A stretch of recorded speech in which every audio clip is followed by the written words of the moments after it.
저희 세교회에 들어오시면 제일 처음으로 보시게 되는 팻말이 하나 있습니다. 세교회의 모토를 보여주는 사인인데요. 그 팻말에 보면 이렇게 기록되어 있습니다. Faithful to the Scripture, true to the Reformed faith, and obedient to the Great Commission. 성경에 충실하고 개혁주의 신앙에 진실되고 지상명령에 순종한다. 이것이 우리 세교회의 중요한 세 가지 모토이죠. 이렇게 세 가지로 다르게 표현되었지만 이 세 가지 구호는 사실 하나의 구호라고 볼 수 있습니다. 우리는 무엇보다 먼저 성경에 충실해야 하고 그 성경의 내용을 잘 정리해 놓은 것이 개혁주의 신앙이고, 그리고 개혁주의 신앙을 따라 성경을 열심히 공부하다 보면 그렇게 해서 하나님의 마음을 알게 되면 반드시 지상명령, 온 세상을 향한 하나님의 명령에 순종할 수밖에 없는 것이죠. 이 모든 열매가 출발되는 곳이 바로 성경에 대한 헌신, 그리고 성경에 대한 신뢰입니다. 지난주부터 저희가 웨스트민스터 신앙 고백서를 하나씩 공부하기 시작했는데요. 웨스트민스터 신앙 고백서는 제일 먼저 다루는 주제가 첫 번째 장에서 성경에 관하여라고 하는 주제를 다루고 있습니다. 이 1장이 꽤 긴 내용입니다. 그래서 몇 차례에 걸쳐서 나누어서 함께 생각해 보면 좋겠는데요. 신앙 고백서가 왜 성경에 대한 내용으로부터 시작했을까? 첫 번째 장이 왜 성경이었을까라고 하는 부분을 먼저 생각해 보면 좋겠습니다. 결국 우리가 믿는 분은 하나님이신데, 그렇죠. 우리는 어떤 책을 믿는 사람들이 아니라 인격적인 하나님을 믿는 사람들인데, 왜 하나님에 대한 신앙을 고백하기 이전에 먼저 성경에 대한 그러한 신앙을 고백하고 있을까요? 그 이유는 하나님을 알고 믿을 수 있는 최고의 방법이 바로 성경이기 때문에 그렇습니다. 우리가 잘 아는 웨스트민스터 소요리 문답 1번, 가장 유명한 교리 문답이죠. 사람의 제일 된 목적은 하나님을 영화롭게 하고 영원토록 그분을 즐거워하는 것이다. 이것이 우리의 최고의 목적입니다. 그런데 그 하나님을 영화롭게 할 수 있는 방법이 무엇인지를 바로 이어지는 소요리 문답 2번에서 밝혀주고 있습니다. 자, 그 내용을 읽어보겠습니다. 하나님께서는 자기를 영화롭게 하고 즐거워하기 위해서 우리에게 어떤 규칙을 주셨습니까? 그에 대한 대답은 신구약 성경에 기록된 하나님의 말씀은 우리가 그분을 어떻게 영화롭게 하고 즐거워해야 할 것인지를 지시하는 유일한 규칙입니다. 다시 말해서 하나님을 알고 그분을 영화롭게 하고 그분과 교제하고 그분을 사랑하는 것이 우리의 가장 제일된 목적인데, 그것을 할 수 있는 유일한 방법은 하나님께서 그분 자신을 알려주신 성경을 통해서라는 것이죠. 우리가 좋아하고 싶은 것, 우리가 하고 싶은 어떤 것을 행함으로써 하나님을 영화롭게 하는 것이 아니라 하나님께서 우리에게 알려주신 대로 성경의 가이드를 따라서 하나님을 영화롭게 하는 것이 중요합니다. 그래서 무엇보다 먼저 성경에 대한 고백을 하는 것이고, 성경이 어떤 책인지를 아는 것이 하나님을 영화롭게 하는 첫 번째 출발점이 되는 것이죠. 그래서 오늘은 과연 성경이 어떤 책인지 하는 부분을 잠깐 생각해 보도록 하겠습니다. 먼저 성경에 대해서 가장 잘 설명해 놓은 성경 구절 한 구절을 제가 인용하겠습니다. 디모데후서 3장 16절과 17절 말씀입니다. 모든 성경은 하나님의 감동으로 된 것으로 교훈과 책망과 바르게 함과 의로 교육하기에 유익하니 이는 하나님의 사람으로 온전하게 하며 모든 선한 일을 행할 능력을 갖추게 하려 함이라. 아멘. 모든 성경은 하나님의 감동으로 되어 있다. 이것이 성경의 특징 중에 가장 중요한 특징입니다. 모든 성경은 하나님의 감동으로 되어 있다. 근데 이것은 무슨 뜻일까요? 하나님의 감동으로 되어 있다라고 하는 것. 우리가 일반적으로 감동이라고 하는 단어를 쓰면 우리 마음이 뭔가 뭉클해지는 것, 뭔가 찡해지는 것을 생각하는데 그런 의미를 전달하는 것일까요? 혹은 이 표현을 이렇게 말하기도 합니다. 성경은 영감된 책이다. 영어로는 inspiration이라고 하는 단어를 쓰죠. 성경은 영감된 책이다. 이 영감이라고 하는 단어 역시 마찬가지인데요. 우리는 일반적으로 어떤 사람이 참 영감이 있다, 혹은 어떤 책이 영감이 있다라고 하면 그 책이 나에게 뭔가 새로운 깨달음을 준다거나 어떤 통찰력을 준다거나 지혜를 준다거나 하는 실용적인 차원에서 생각하는 경향이 있습니다. 물론 하나님의 말씀이 우리에게 감동이 되고 또 영감을 준다라고 하는 것은 하나님 말씀을 읽을 때 우리 마음이 뭉클해지기도 하고 몰랐던 것을 새로 깨닫게 되기도 하고 새로운 인사이트를 얻게 되는 그러한 실용적인 측면이 분명히 있습니다. 그렇지만 성경이 하나님의 감동으로 되었다는 것은 그보다 좀 더 깊은 성경의 본질과 관련된 의미입니다. 디모데후서 3장 16절에 나오는 모든 성경이 하나님의 감동으로 되어 있다라고 하는 이 표현이 헬라어 원어로는 데오프니스토스라고 하는 단어를 사용하고 있습니다.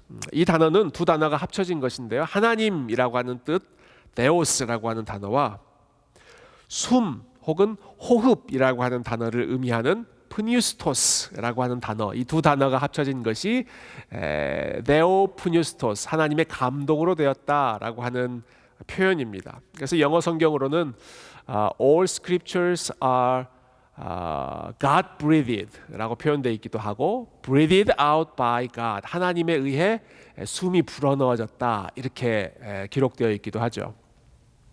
자, 하나님께서 숨을 불어넣으셨다라고 하는 표현을 들으면 우리가 생각나는 장면이 있죠. 하나님께서 인간을 처음 창조하셨을 때 흙으로 창조하셨지만 그냥 흙으로 빚은 후에는 살아있는 존재가 아니라 그냥 하나의 흙덩어리에 불과했습니다.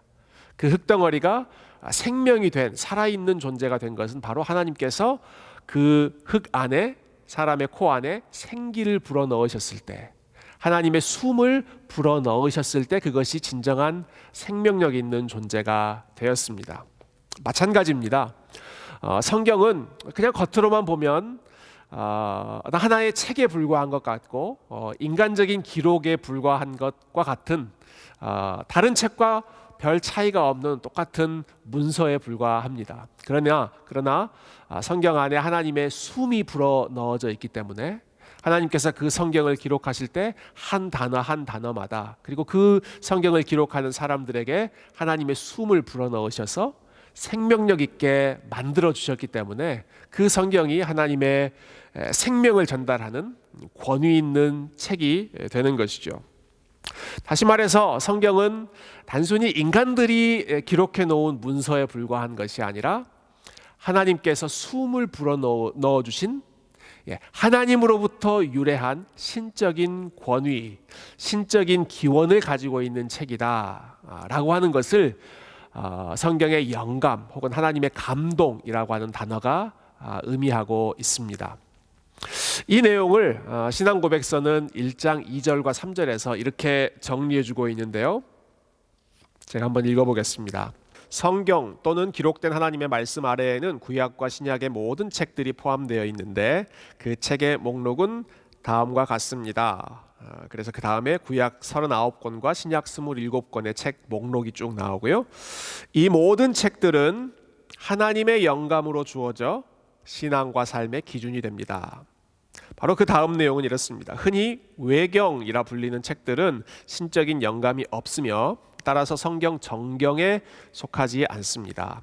그러므로 그와 같은 책들은 하나님의 교회 안에서 어떠한 권위도 갖지 못하며 기타 인간적인 기록들과 같을 뿐입니다. 여러분, 우리가 현재 사용하고 있는, 읽고 있는 구약 39권과 신약 27권, 그 66권만이 하나님의 영감으로 된 유일한 성경입니다. 물론 교회 안에서 그 외에도 읽혀지는 책들, 많은 사람들이 읽고 있는 내용들이 있습니다. 예를 들어 로마 카톨릭 교회 같은 경우는 이 66권 이외에 몇 권의 책을 더 권위 있는 책으로 그것을 외경이라고 부르면서 사용하죠. 그 밖에도 교회 안에서 또 기독교 역사 가운데 많은 사람들이 사랑했던 경건서적, 신앙서적들도 잘 읽혀지고 있습니다.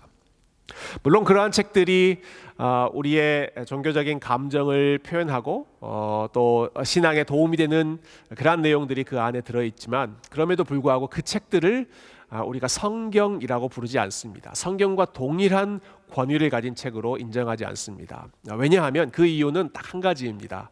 신앙고백서에서 설명하고 있는 것처럼 그러한 책들에는 신적인 영감이 없기 때문입니다. 하나님께서 그러한 책들을 영감하지 않으셨기 때문이죠. 여러 가지 면에서 우리에게 도움이 될 수는 있지만, 유익한 깨달음을 줄 수는 있지만, 성경과 동일한 위치의 권위는 결코 가질 수 없다. 그렇다면 성경이 하나님의 영감으로 되어 있다, 하나님의 감동으로 되었다라고 하는 사실을 우리가 어떻게 확인할 수 있을까요? 어떻게 그것을 우리가 검증할 수 있을까요? 바로 이어지는 신앙고백서 1장 4절에서 그 부분을 설명하고 있는데요. 제가 한번 읽어보겠습니다. 성경에는 권위가 있어서 우리는 그것을 믿고 순종해야 합니다. 이 권위는 어떠한 인간이나 교회의 증언에 달려있는 것이 아니고 오직 진리 자체이시며 이 책의 저자이신 하나님께만 달려있습니다. 따라서 우리가 성경을 받아들여야 하는 이유는 그것이 하나님의 말씀이기 때문입니다.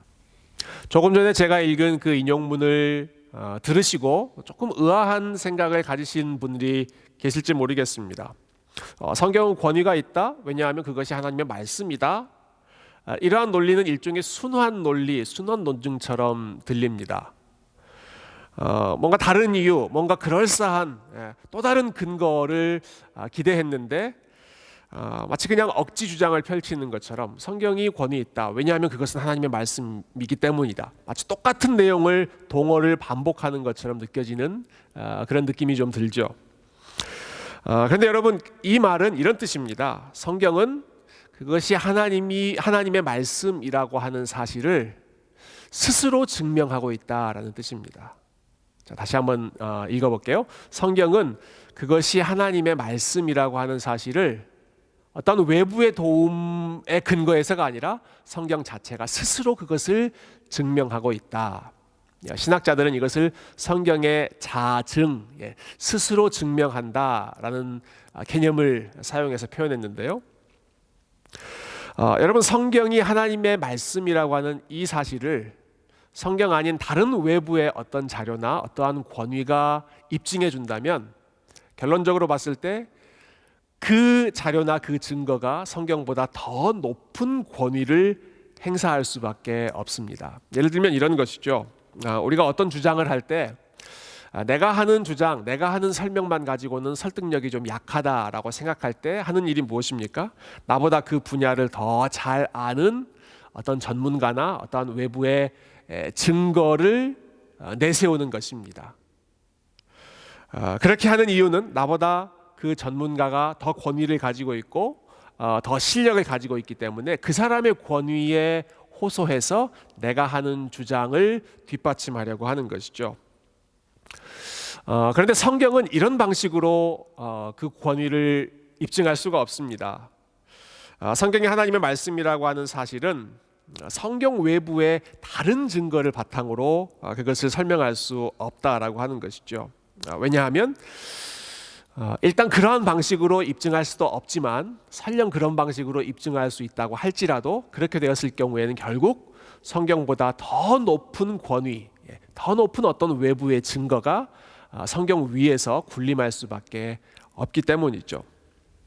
그래서 신앙고백서는 우리가 믿는 이 성경의 권위가 어떠한 인간이나 혹은 어떠한 교회의 증언에 달려있지 않다고 명백하게 선을 긋고 있는 것입니다.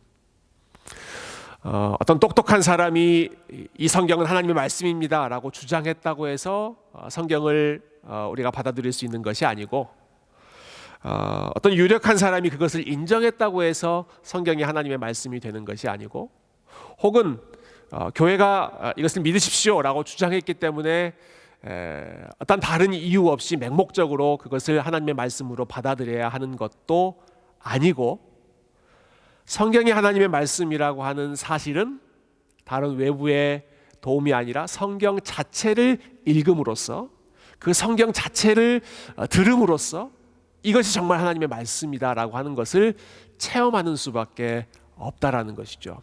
이것이 성경이 스스로 증언한다라고 하는 명제의 뜻입니다.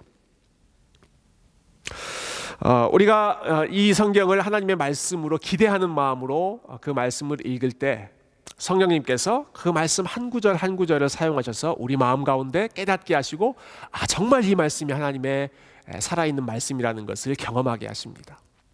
또 성경에 성경을 충실하게 강해하는 설교를 들을 때 역시 진리의 영이신 성령님께서 그 말씀을 사용하셔서 우리의 심령 가운데 확신시켜 주시는 것이죠. 이것이 정말로 우리에게 주시는 선포하시는 하나님의 말씀입니다 라는 것을 다른 외부의 방식이 아니라 성경 그 자체를 통해서 확신시켜 주시는 것입니다.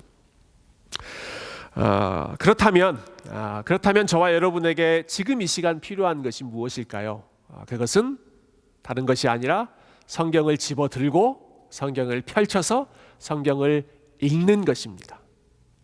성경을 집어들어 그것을 읽는 것, 이것이 우리에게 가장 필요한 일이지요. 제가 방금 전에 표현한 성경을 집어들어서 읽는다라고 하는 것은 기독교 역사상 아주 유명한 한 사람이 하나님을 만나게 되었던 그 과정 중에 나타났던 일입니다.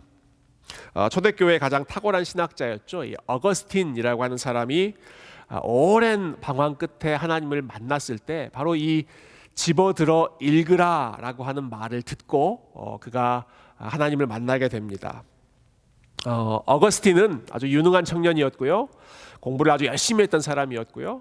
뛰어난 학자였고 그리고 세상에서 여러 가지 쾌락을 누렸던 즐거움을 추구했던 그런 사람이었는데 그러나 어디에서도 그가 진정한 만족을 얻지 못하고 인생의 의미로 인하여서 방황하고 있을 때 어느 순간 이웃집 담벼락 너머에서 아주 어린 아이들이 노래소리로 부르고 있는 한 가사를 듣습니다. 그 가사가 톨레 레게라고 하는 라틴어였습니다.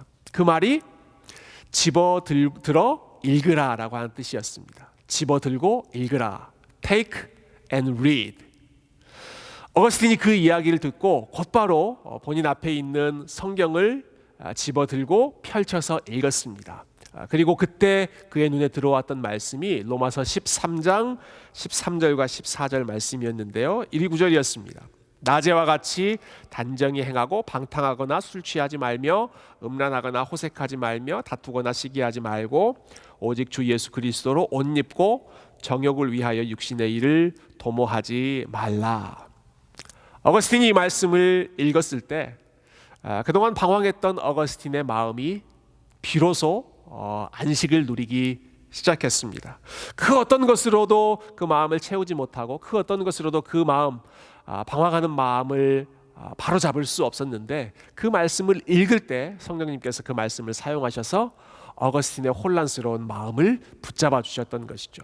비로소 말씀을 읽었을 때 하나님의 살아있는 말씀의 능력을 체험할 수 있었던 것, 어거스틴이 우리에게 알려주는 귀한 example, 귀한 사례입니다. 이것은 어거스틴만의 경우가 아니라 수많은 우리의 믿음의 선진들, 또 역사상 유명했던 많은 믿음의 위인들이 결국 그들이 하나님을 만났던 방법은 성경을 펴서 그 말씀을 직접 읽었을 때 그 말씀을 통해서 우리의 마음을 사로잡으시는 하나님의 능력을 체험할 수 있었던 것이죠. 믿음은 들음에서 나고 들음은 그리스도의 말씀으로 말미암느니라. 로마서 10장에 나오는 그 말씀이 기독교 역사 가운데 많은 사람들의 사례를 통해서 입증되었고 그리고 저와 여러분이 지금 이 시간 하나님을 알아가고 하나님을 만나는 일에도 동일하게 적용되는 원리입니다. 그렇기 때문에 여러분 다른 어떤 것보다도 성경을 집어들고 그리고 성경을 펴서 여러분의 눈으로 또 여러분의 귀로 직접 읽고 들으시기를 소망합니다. 하나님의 말씀은 살았고 운동력이 있기 때문에 여러분이 성경을 가까이 할 때 하나님을 가까이 하실 것이고 여러분이 성경을 읽을 때 그 말씀을 사용하셔서 성령님께서 여러분에게 하나님의 음성을 들려주실 것입니다. 이처럼 말씀을 통해 하나님의 복을 누리고 하나님을 더 가까이 하실 수 있는 우리 귀한 모든 주의 백성들이 다 되시기를 축복합니다. 감사합니다.